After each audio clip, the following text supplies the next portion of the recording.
Өдөр ингээд сургалтад зориулсан хичээлийг сэтлийг тэгвэл мотивац тийм үлгэр зохиох 3 минутын үлгэр зохиох. Хэдүүлээ чат GPT-гээс хэдүүлээ ингээд зохиолоо бичүүлсэн. За нэг удаа санаач билгэн гэдэг хичээлээр хичээлээ танд дуртай биш яагаад юм бэ? За ингээд 3 минутын манай зохиол за сургамжинд хичээл хийх бол ирээдүйн төлөв санаач байж хичээгээрэй. За одоо ингэж хэдүүлээ чат GPT болно. Gemini ашиглаад үлгэртэй хэрэглэх зургуудаа гаргаж байгаа гэсэн. За нэг удаа санаач бэлгэн гэдэг үг байжээ. Хичээлдээ тэмч дуртай биш. Яагаад энэ бүхнийг сурах ёстой юм болоо гэж үргэлж боддог байв. За энэ хэсгийг зураг болгоё л да. За Gemini руу ороод image хэсэг рүү ороод за энэ хэсэгт зохиосон зураг.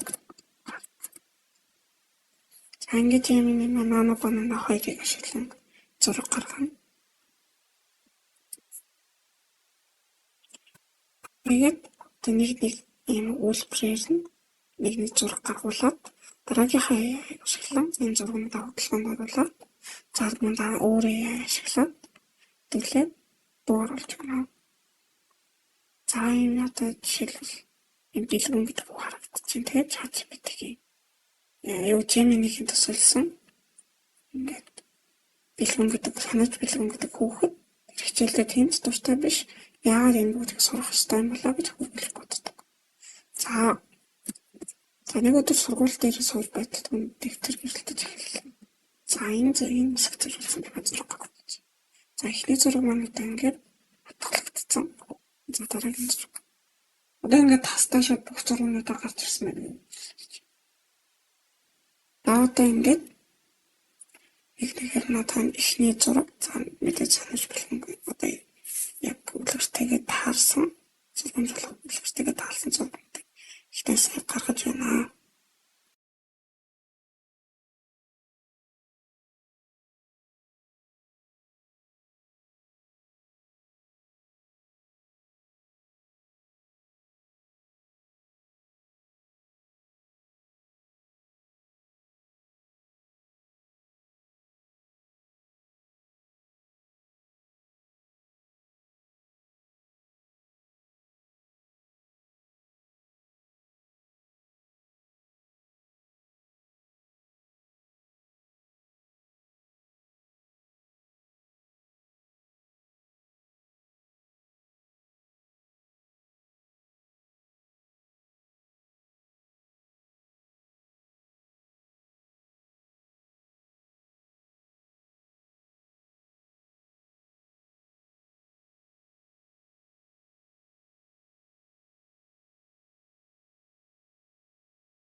Тэгээд хэлсэн байсанчлан Sketch Animation гэдэг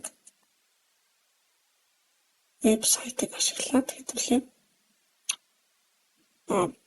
зураг бичлэг болгоно.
Одоо ингээд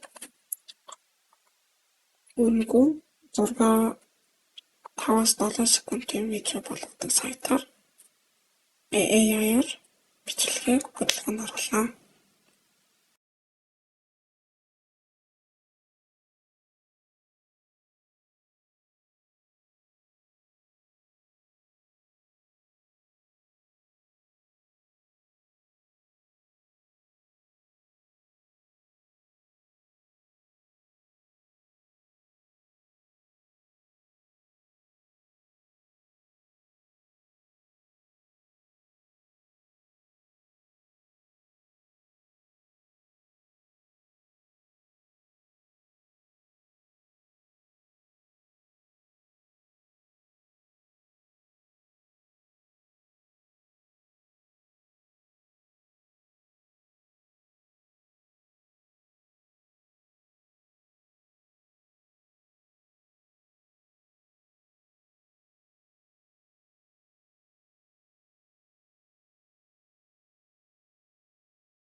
Нэгэн удаа сониуч бэлгүүн гэдэг хүү байжээ.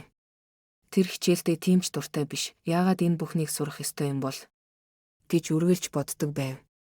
Нэг өдөр сургууль дээрээ сууж байтал гинэд түүний дэвтэр гэрэлтэж эхэллээ. Гайхсан бэлгүүн дэвтрээ нээтэл дотроос нь жижигхэн гэрэлт од гарч ирэв. "Сайн уу, бэлгүүн ээ? Би мэдлэгийн од байна.